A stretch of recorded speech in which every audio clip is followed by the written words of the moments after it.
السلام عليكم.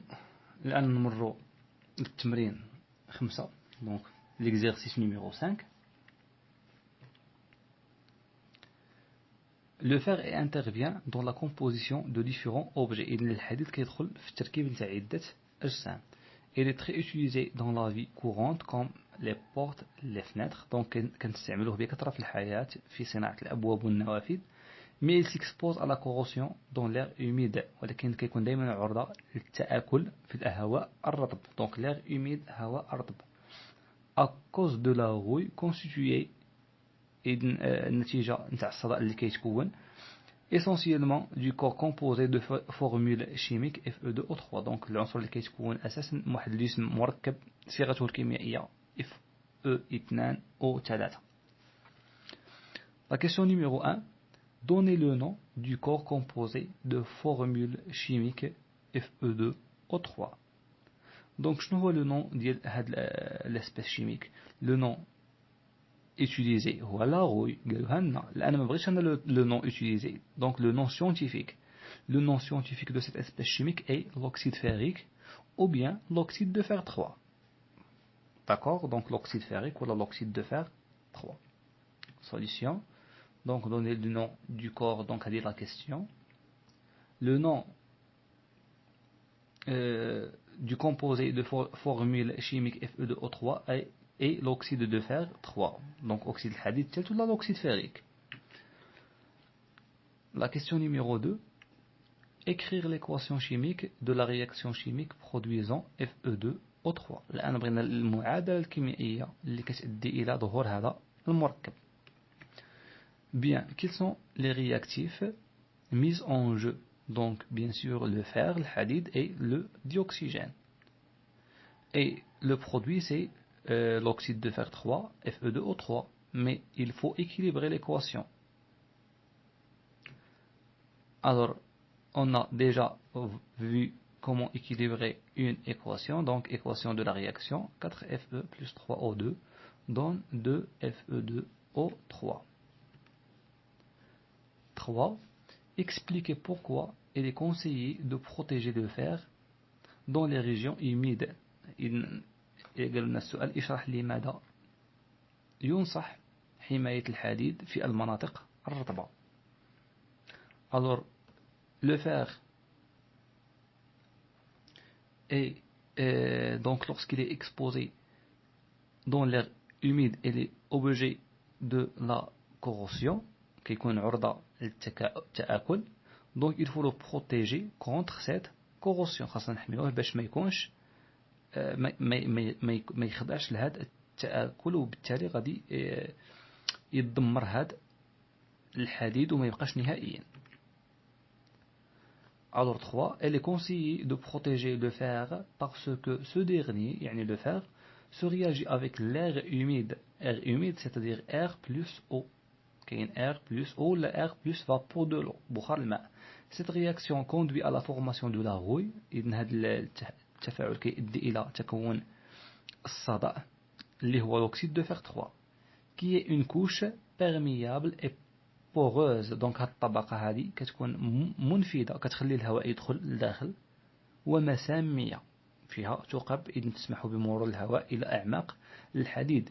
et qui ne protège pas le fer de la corrosion. وبالتالي هذه الطبقة لا تحمي الحديد من التآكل. يعني أنا خاصني نحميه بشي طريقة ولا بشي أخرى. bien. citer deux techniques utilisées pour protéger le fer contre la corrosion. الآن قال لك عطانا جوج ديال الطرق باش تحمي الحديد من التآكل.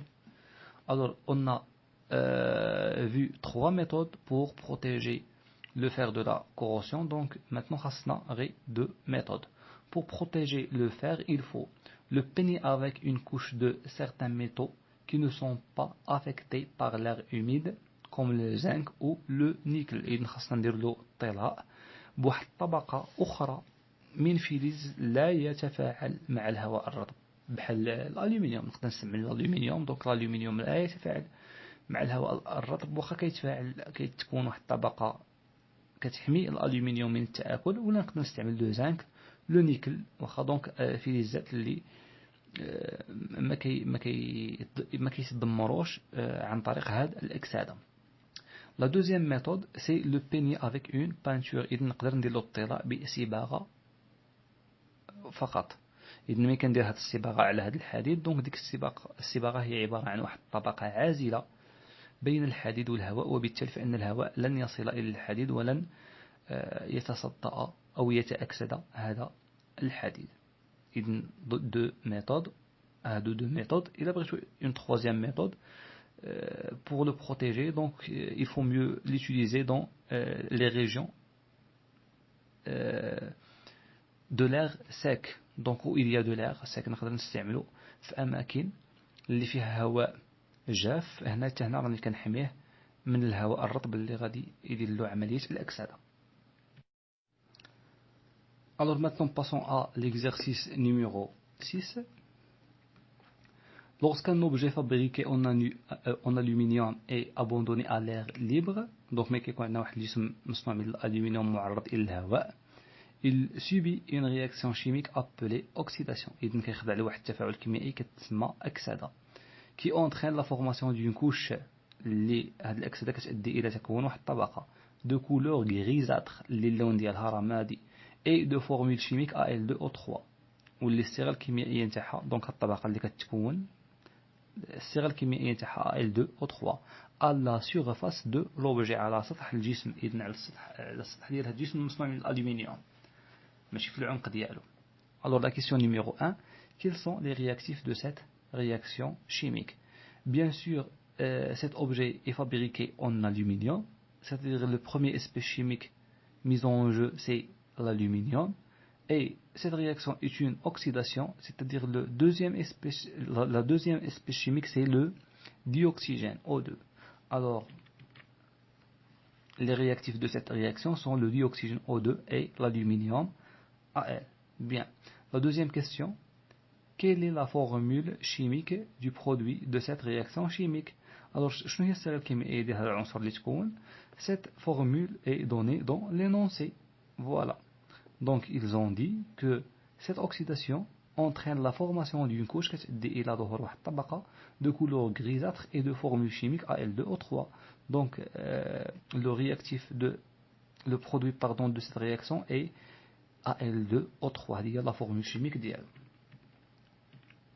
La formule chimique du produit est Al2O3. La question numéro 3. Donnez le nom chimique et le nom utilisé de ce produit.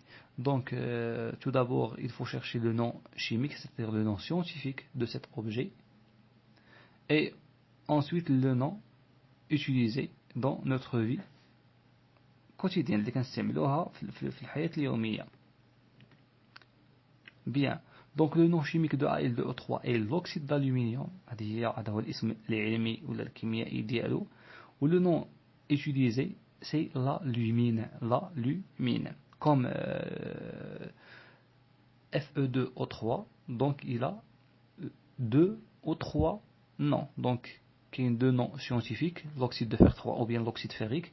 Et il y a un nom utilisé dans notre vie quotidienne, c'est la rouille, الصدأ كنسميوه في الحياة اليومية الصدأ. La question numéro 4. Écrire l'équation de cette réaction. Bien sûr, il faut écrire cette équation équilibrée. Donc, on a l'aluminium plus le dioxygène, les réactifs.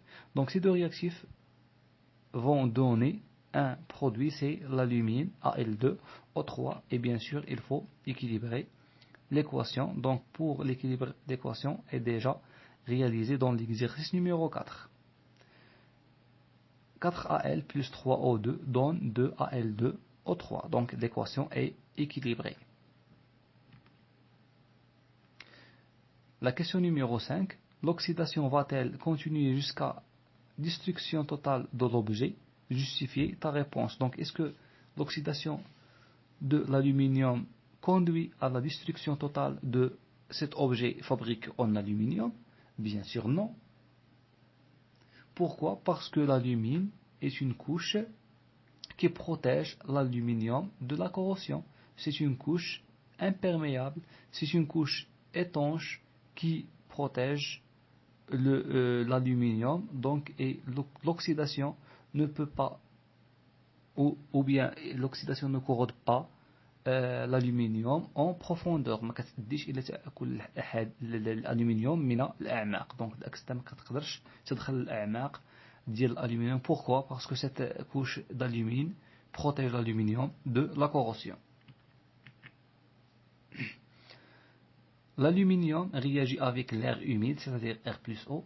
Cette réaction conduit à la formation de l'alumine ou bien l'oxyde d'aluminium, qui est une couche imperméable غير منفذة للهواء, étanche, كتيمة, ما كتخليش الهواء يدخل, et qui protège l'aluminium de la corrosion, والتي تحمي الألومنيوم من التآكل.